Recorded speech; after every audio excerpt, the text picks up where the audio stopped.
Hey everyone, Adolfo here. I'm back with another reaction. This time I'm going to do things a little bit differently.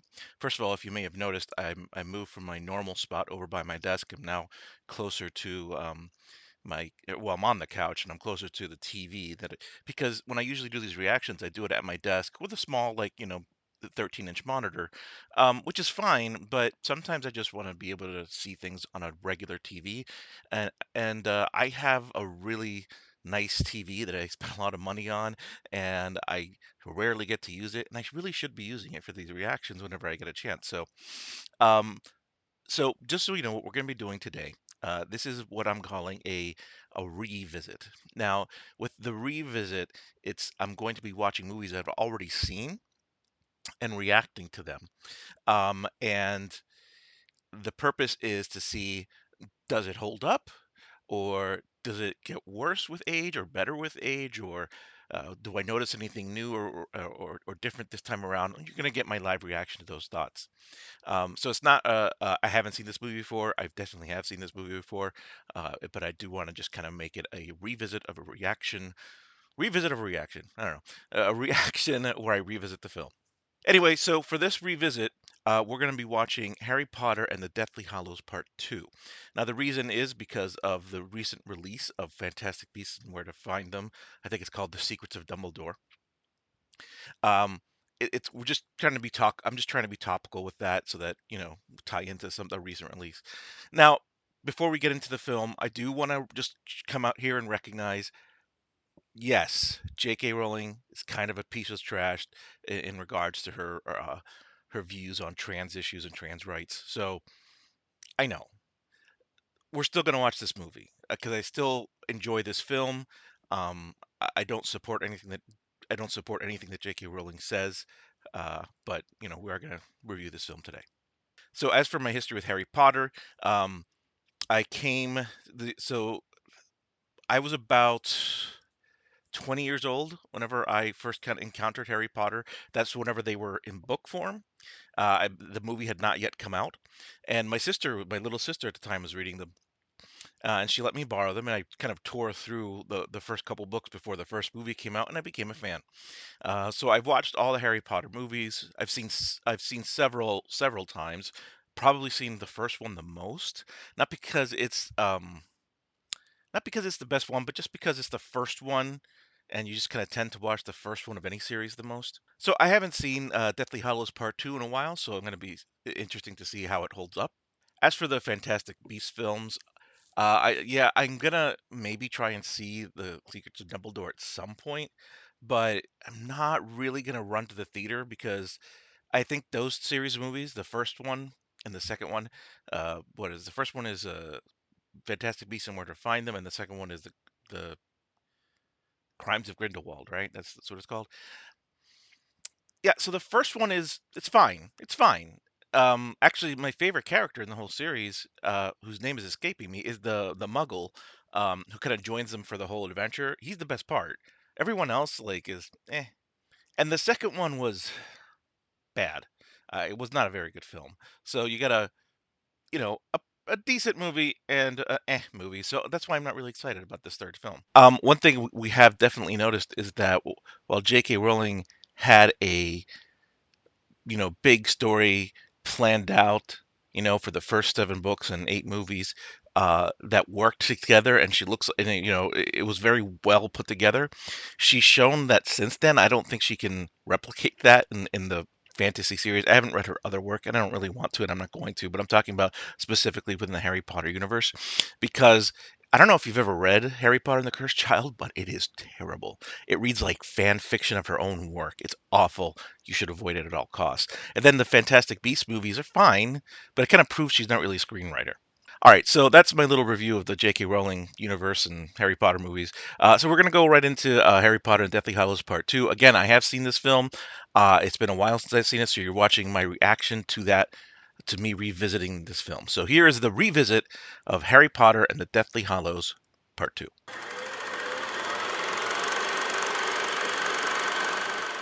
I always do enjoy how they integrated the logo into the opening credits like this, the Warner Brothers logo. It just looks kind of cool how they do it in these films. Also, can I mention while we go into this is that the music in these films was perfect in the first two films, and the third film. I'm sorry, the first three films. Um, this, I'm not saying the first three films are the best. The third one is the best, but um, I'm just talking about purely because of the music, because it was done by John Williams. And I'm no disrespect to the other composers since the Prisoner of Azkaban, um, but I know they all used a version of the classical Harry Potter score, but I just prefer John Williams' score to pretty much anything else. Here lies Dobby, a free elf. So this gimmick with the mirror, I don't think they ever set it up very correctly. Like you see him looking in the mirror and you see him see like this other pair of eyes, but it, they never really explain it so that unless you're like a hardcore Harry Potter fan who read the books, you're like, what is he doing with this mirror? Because they kind of explain it in the books. They do kind of explain it in the movie. They kind of just drop it out of nowhere. Um, it just doesn't. I don't know. It feels shoehorned in.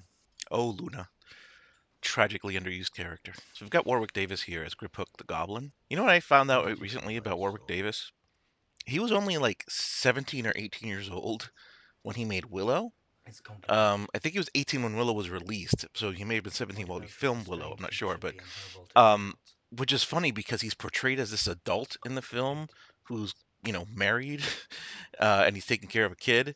It's interesting that he was so young and they made that movie and he portrayed himself older than he was. One thing the Harry Potter movies don't get enough credit for, and I'm pretty sure they didn't get any, Academy Award nominations for any out of the films in this department, but is their makeup. I mean, look at Griphook here. Now there may be some CGI enhancement here, maybe in the eyes, but those eyes could also be done with contacts. But I mean, but the rest of him looks great. It's a great makeup job.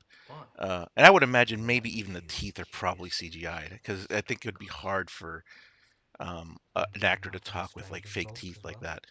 But look at that makeup job. It looks fantastic. You know what they never really quite explain in the Harry Potter books, at least not that I can remember, is his parents left him a lot of money. Um, but they don't. I don't believe they ever tell you what his parents did for a living in the wizard world that they would have so much money to leave behind, or maybe no, because Lily wouldn't have had a lot of money because she came from a Muggle family. But I don't know if the Potters were had any sort of inheritance or anything. I don't know. It just I don't know. It's what detail that bugs me. I appreciate closing the circle um, with the first movie and this movie by bringing John Hurt back as Ollivander the Wandmaker. Played a really important role in the first film, and we gave him kind of important information. And this film, he's also giving important information. I just think it's cool. Plus, John Hurt in a movie is always good. Even if the movie's bad, John Hurt is always good in it. It's too bad we don't have him around anymore. You know what I appreciate the most about Daniel Radcliffe? He got his Harry Potter money. He got 8 movies worth of Harry Potter money and 8 movies worth of royalties, and those movies are still going strong. And so as soon as Harry Potter was done, he just started doing whatever he wanted. Um, as far as movies go. He did a few studio films, and he still does studio films now. But mostly his track record since Harry Potter is mostly small independent features that are weird. Like Swiss Army Man, which is a movie I love, but where he plays a farting corpse. I mean, they're weird films, and he's great in them. And I just appreciate that he's like, I got my money, now I'm just gonna do whatever I want. And Robert Pattinson's like that too. After he got his Twilight money, he started doing like real interesting stuff. Okay, can I tell you how much I love this performance of Helena Bonham Carter? She's playing Miss. She's playing Bella. No, she's playing what Hermione would be like if she was in Bellatrix Lestrange's body. So while she looks like herself, she's mimicking, a lot of Emma Watson's performance. You know, all her mannerisms and her facial expressions, and it's very amusing and a very very good performance. I just got finished talking about the makeup, but man, Ron's disguise here is like, if anybody knows what Ron Weasley looks like, they'll know that that's him. He looks like himself with a beard. This is a great angle. This like looking down on them as if you are uh from one of the goblins' positions, you're looking down on them and they look very unsure of themselves. Is really very good shot. I mean, look at the makeup work on this guy. So Harry is about to do the Imperious Curse, which is like the brainwashing curse. And what I think is so amusing is that they call it one of the unforgivable curses. But like, so he's not going to be forgiven after this. They don't really say what the consequences of an unforgivable uh, curse is, but they, he performs this Imperious Curse, which is supposed to be unforgivable, so nothing ever really happens to him. So this is what the Universal ride is based on, right? This scene here. I wish I could. I really want to visit Harry Potter World in Universal. The last time I was in Universal, it was just we were doing. I'm sorry, last time we were in Orlando, uh, me and the family were doing the whole Disney World thing, and we just could not fit it into the agenda with all the stuff we wanted to get in. See, it's unforgivable. If this is a Star Wars movie, it'd be. I have a bad feeling about this. You know what bothers me is that Grip Hook probably knew how these items were cursed, but he didn't warn them. So Harry really should have just said, I'll give you the sword once I get what's in her belt and destroy it with the sword. Also, they never explained this in the movie, but this is supposed to be Helga Hufflepuff's cup, because 4 of the horcruxes were supposed to be items like or totems from like the 4 uh, uh, founding fathers or founders of Hogwarts. These guards are as effective as stormtroopers. I love this that they like basically just set a dragon loose on the Muggle world. I mean, I know they couldn't help it. It was their you know, last desperate measure there, but it's just funny. Oh, I think we just saw kind of a quick flash of Rowena Ravenclaw there. That was some. This is really good cinematography here. That's a beautiful shot. When have any of our plans ever actually worked? We planned, we get there, all hell breaks loose. I do love that. Darn it. Either they filmed on a So really passive cold as well. day, or It's um, there's Daniel something wrong Radcliffe with is him. really good at acting cold. It's like I do appreciate that they um, don't shy away from showing blood in this film. I mean, that's a massacre, and this is essentially a kids' film. I know it's rated PG-13, but it's essentially a kids' film, and they're just this snake is just gliding through the floor in blood. Fantastic. Also, R.I.P. Helen McCrory. She just died like last year or 2 years ago. I think it was maybe last year. Great actress. So here's what I don't understand. They're in Hogsmeade, right? Where it looks like it's wintertime? Because I mean that's snow on the ground, right? It looks like it's wintertime. But then when they get to Hogwarts, which is, like right next door, it's not wintertime anymore. It's weird. Okay, this is the problem I have with both the book and the movie. Is this Aberforth Dumbledore guy, who's his long lost brother. You can't drop that fact in like Harry, at the very end of the series. Like you can't just go, oh, by the way, he why are had you a saying brother. this? Like no, man. Come on. So this again feels really shoehorned in, and even in the book where they have time to kind of flesh it out, it's still like super shoehorned in. I hate this character. He's really just there as an exposition machine. Um, and there's like no point to him. you're Also, the one I who thought don't of it. remember if they show him ever getting that piece of the mirror. I don't remember them like he just has You it get in the that. first film in the Deathly Hallows 1. But do they show him getting it? We'll need I your know help. it's not him, but this actor gives me Albert Finney vibes, and I don't know why. It just there's something about his face and the way he and his Dumbledore accent. trusted me It to just see this it through. just kind of reminds me of Albert Finney. Maybe I'm going crazy. I don't know. I think this right here I trusted is you, one of Harry. Daniel Radcliffe's better acting moments in the series. We This need to whole get into the like, castle tonight. hey man, I don't give a shit about what you're talking about. I'm here to finish what I have to finish. So either help or get on my way. It's a really great it's a really great speech from him. He does a really good job. That's your sister Ariana, isn't it? Grande? One thing that I don't understand is why some of these kids went back to school during a year that, Snape is headmaster and the Death Eaters have taken over everything. Because a lot of these people are anti-Voldemort, so why would they go to to the school, unless I guess maybe they were forced to. But again, they should explain that, because why is Neville Longbottom here? He shouldn't be. I do like the motif of the Harry Potter music in the background there as Harry makes his appearance. Again, there's also people here like Ginny Weasley. Why is Ginny going to school there? Like, the Weasleys would surely not want her to go. Also, how did Luna get back? Luna was just at like that place in the beach. How did she get back here? And why did she go back there? Like, she before this, she had been abducted by the Death Eaters and kept in prison, basically, right? And then Harry saved her. So then how and why did she go back to Hogwarts at all? That makes no sense. It's Rowena Ravenclaw's last diadem. Oh, bloody hell, here we go. Last diadem of Ravenclaw? That's a great line reading from. Hasn't been Uh, heard of it? that's a great line reading. Oh, bloody hell! Yeah, Ginny, why are you here? Frankie first year. Only a brother. She had lots of those though. She only one Harry. Shut up. Okay, so this scene coming up, I really love this scene. I love when Harry reveals himself, which is, I mean, it's not a spoiler. If you're watching this, I'm assuming you've seen this before. I have been reading the Harry Potter books to my oldest daughter, and it's, whenever you're reading the book, you can't resist reading in Snape's voice when you read his lines. Professor McGonagall. It's fun to read her lines. Okay, so I know both of those are terrible, but whatever, my daughter doesn't care.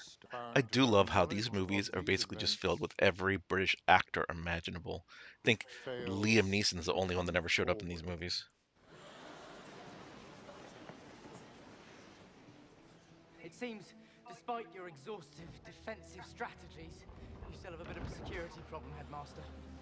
Oh, good moment, man. Good hero moment right there. Kind of flashy, but it's pretty cool too. Alan Rickman's acting is so good in these movies. I mean, look at that face. He has to be playing his part as like the headmaster of Hogwarts and being on the Death Eater's side. And he has this look of torment because he has to keep the secret, but he also does not want to hurt someone he considered a friend and an ally in Professor McGonagall. Also, if you notice, whenever he's defending himself against the Professor McGonagall's attack, he does kind of like a motion like this, and you see that he actually knocks out the two people behind him so that he can make an escape. So he knew that he was escaping, but he didn't want Professor McGonagall to be outmatched, so he knocked them out. He knocked them both out before he escaped. Harry Potter. Hold the fort, Neville. Oh, I never noticed that line before. Hold the fort, Neville. It's a again, full circle journey for Neville. Like it. Warwick Davis pulling double duty here as Professor Flitwick too. I've always wanted to use that spell. Dame Maggie Smith is a queen, and I will hear nothing else on the subject. It always bugged me that they changed his age of Professor Flitwick. Like in the first movie, he's old and crusty, and in this movie, he just looks like a middle-aged man. Luna is so underused in these movies. Kelly MacDonald here as the Ravenclaw's ghost. Solid performance for a very small part. You want it destroyed? Another swore to destroy it many years ago. A strange boy with a strange name. Tom Riddle. Okay, so why would Tom Riddle tell her he wanted to destroy it? Because the only reason to want to destroy it is because it's a horcrux. But Tom Riddle hadn't made it a horcrux yet, so why would he tell her that he wants to destroy it? Why would she want it to be destroyed? Doesn't make any sense. I always liked these two. I thought these two twins did such a good job playing those two characters, and I wish they'd be more of a part of the movies than they are in the books. In the books, they're all over the place. They're still side characters, but they're everywhere. They're just not nearly as used well in these movies. It's so dark for a kids movie. That's a great shot. Going in through the skeleton. Awesome. I wonder if that was CG or practically. 'Cause I would assume most of that was CG because You do it's it. easier, quote unquote, to do. Yes, you can. Um, but I would have been really impressed if it was done practically. It may have been done. I just don't know. Now, Keith.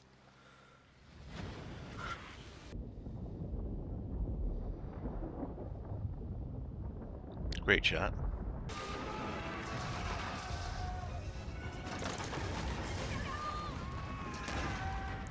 So for the record, Neville straight up just killed like at least 200 dudes. Now see, this doesn't look good. Um, the dark, I hate dark and CGI. It always looks like a mess. So I noticed in this film they have and this I don't remember if it's in the other films too. Uh, but they don't have Crab and Goyle. They have Crab and some other guy, or maybe it's Goyle and some other guy. But I think that's Crab. And the other guy, what happened to Goyle? Like, where did he go?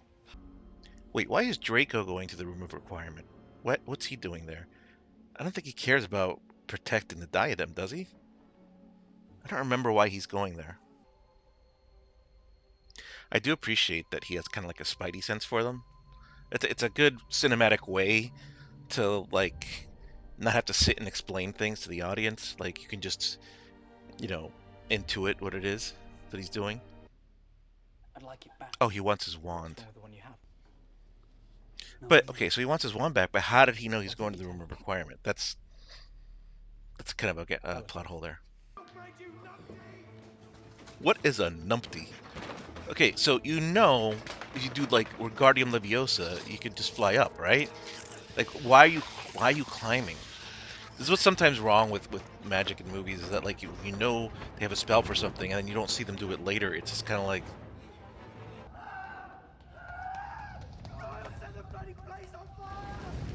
oh, it's Goyle. That's Goyle, not Crab.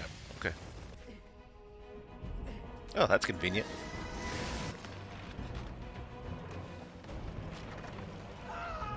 Oh, adios Goyle. Ooh, CGI looks a little dodgy there. Ah, good hero's moment for Harry, going back to save his enemy. You're welcome, Dick. It's interesting how this movie is kind of has different tones. Like you got the beginning, you're setting up a bit of a mystery with what the wand means. Um, sorry, what like the elder what with the myths about the elder wand and everything. Then you've got I love that he just kills this guy. Um, and then you got like a heist movie when they get into the bank, and then it turns into like an all-out action movie, and now there's to slow it down for a little while. Um, I think up next the big thing is we're gonna see the Snape's flashbacks, right? Or that's the next thing, next big major moment. Find out where he is. If we find him, we can find the snake. And we can end this. I love that moment for Ron because he has this moment of like, this is gonna hurt my friend and it's gonna suck, but he has to do it, and I'm gonna tell him to do it. And then Hermione coming in, crouching down right next, like not saying anything, but kind of silently agreeing with Ron, but not wanting to actually say what's going on. Shouldn't Grop be in this movie? I mean, shouldn't he be helping fight fight the bad guys with the good guys? Although then again, Grop sucks. I'm glad I don't have to see him.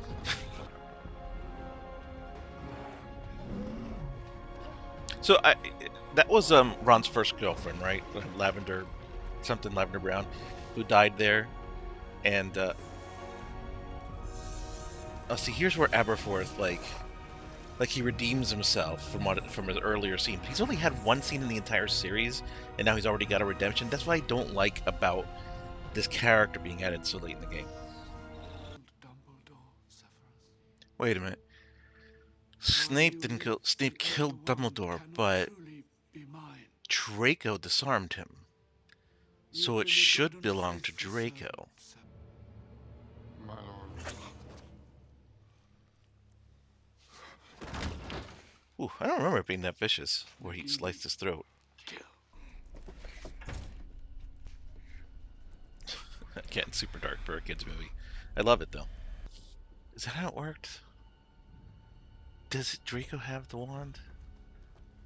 Because he disarmed Dumbledore? No, but he doesn't have the physical wand.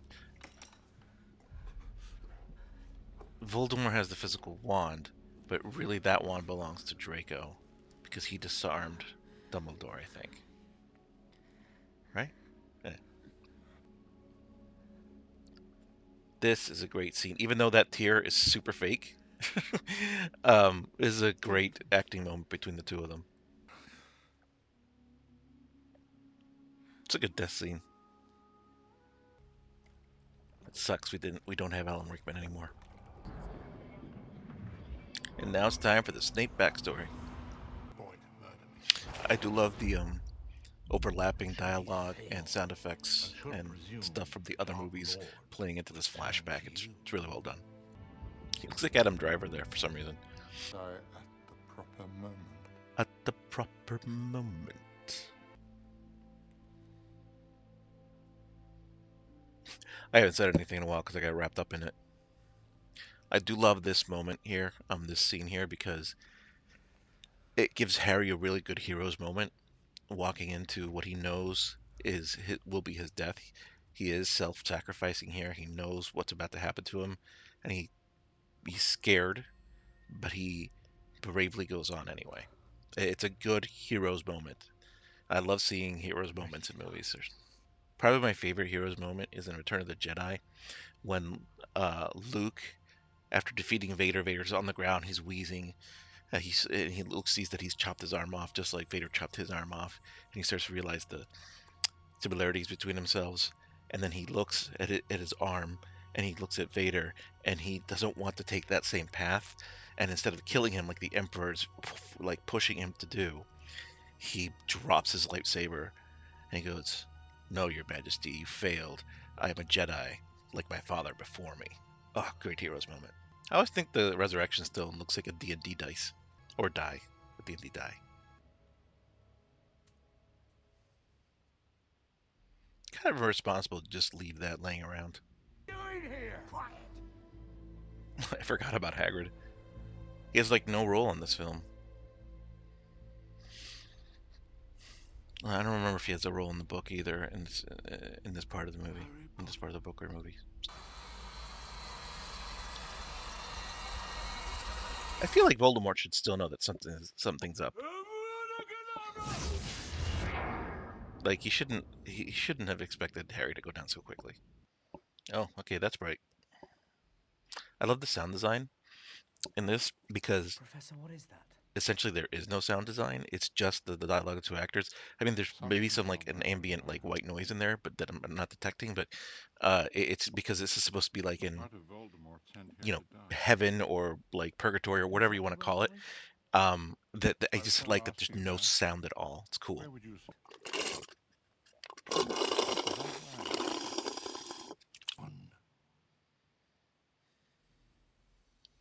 I know this may be heresy to some Harry Potter movie fans, but I do prefer Michael Gambon's performance to Richard Harris's in the first two movies. No disrespect against Richard Harris, just saying Michael Gambon, I think, did a better job. Inside my head.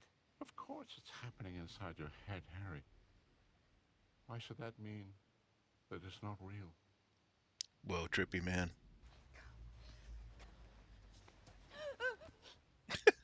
He just shoves her down. Is he alive? Draco, is he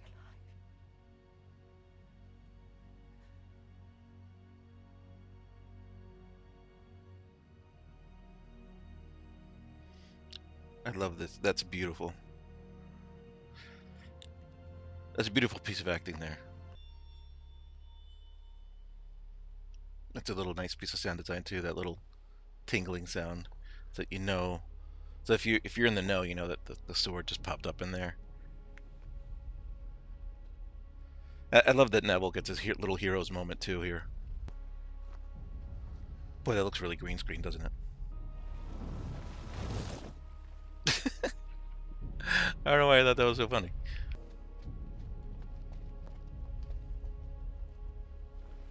This whole movie, like the whole like half of the movie, last half of the movie is really just this whole battle at Hogwarts.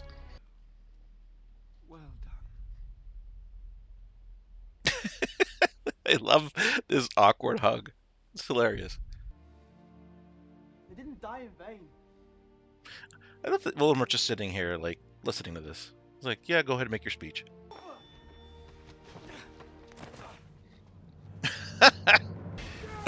You gotta love, like, how Voldemort's probably like, how can I not kill this kid? And I love that some of the Death Eaters are just like, yeah, we didn't kill Harry Potter. He just came back to life. I'm out. Oop, Neville got yeeted. There's just dead bodies on the stairs.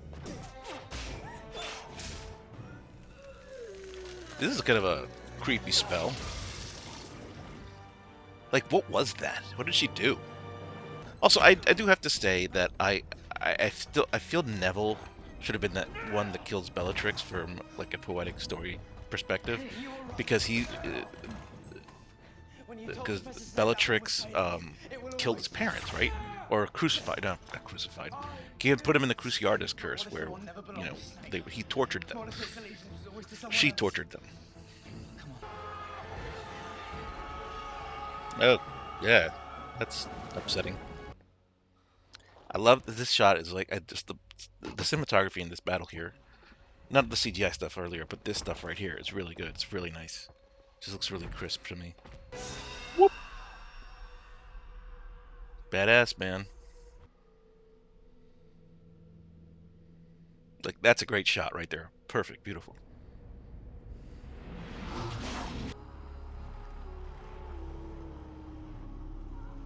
Voldemort getting snapped before Thanos made it cool. Imagine that getting in your hair later and you're like, ew, it's a Voldemort. Ugh. Yeah, buddy. Okay, so I think we're gonna get the explanation of the wand here. Let's see if I'm right. That Harry should have it because he disarmed Voldemort, who took it from Malfoy, or who took it from Snape. The wand never belonged to Snape.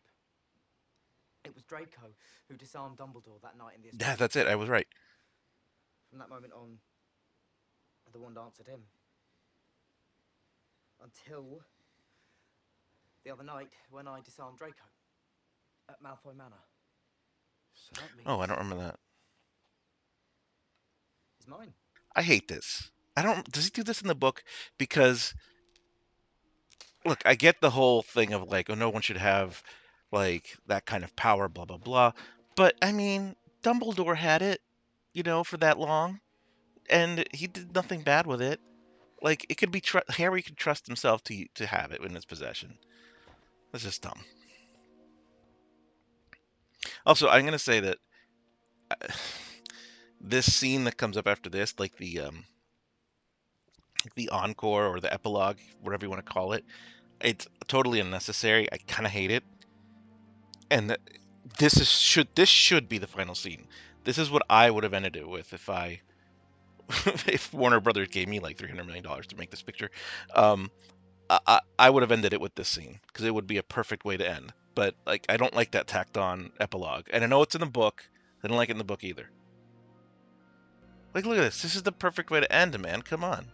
You got our three heroes of three people that have carried us through the entire series. Fade out, credits. That's where you end it. But no, you get this thing. Together. I love like this is how he's supposed to look at 37 or whatever. I mean, they did a good job of kind of trying to make him look like the actor who played his dad, but it's still just kind of silly. Of course, we need to see what Draco looks like. Albus Severus Potter. Albus Severus Potter. Come on, J.K. Rowling. In The Cursed Child, doesn't he still end up in Slytherin though? I don't know. That book sucks. Why'd they have to go make my boy Ron like give him a dad bod? All right, let's discuss. Rewatching it now, it's been several years since I've seen it. Obviously, because I forgot some of the plot points. I used to have this really high on my list in the overall series. I think I'm gonna bump it down a few points, just because I just noticed some more plot holes this time around. Um, that said, story wise, it's very It's very creative. It's very that said, story wise, it's very fulfilling from on an emotional level. They kind of tied up most of the loose ends. Um, and it just those couple little plot holes that I mentioned during this reaction that it just kind of bugs me a little bit. And then that last scene, I hate that last scene at the train station. Um, I don't know where to overall work it because probably it used to be my number two. My number one still Prisoner of Azkaban. That's the best directed movie. And I used to have Deathly Hallows 2 in the number two spot, but I think I might drop it down. I think I'd put Goblet of Fire above it, and then I don't know where I would rank it within the other six, but still, it's a fun watch. Maybe I'd put it third. Yeah, maybe third. Anyway, it's a fun watch. I enjoyed watching it. But it is not as perfect as I remember it being. There are things that still bug me about it. Okay, so hey everyone, thanks for watching. I hope you appreciate this little experiment. If depending on how this does, I might do more of them in the future. Put in the comments what kind of movies you might want to watch in the future, want me to revisit in the future if I've seen them, or put any suggestions for something I would watch the first time. I'll try to put a Letterboxd link in the description so that you can see my Letterboxd account and see what movies I have watched versus the ones I haven't. So I know it's been a few months since my last reaction video. I am going to try to do these a little bit more now because without revealing too much about my personal life, I have a little more time on my hands right now. So I'm going to try to do these a little more, try to glow, try to grow the channel a, a little bit more, and so hopefully we'll get some more videos in a more regular upload. Boy, that edible really kicked in. Um, well, I'll try to get more regular uploads on this channel. So yeah, let me know in the comments any movies that you want me to do, whether it's a revisit or whether it's a first time reaction. Until then, thanks for watching, and remember, always buy physical media.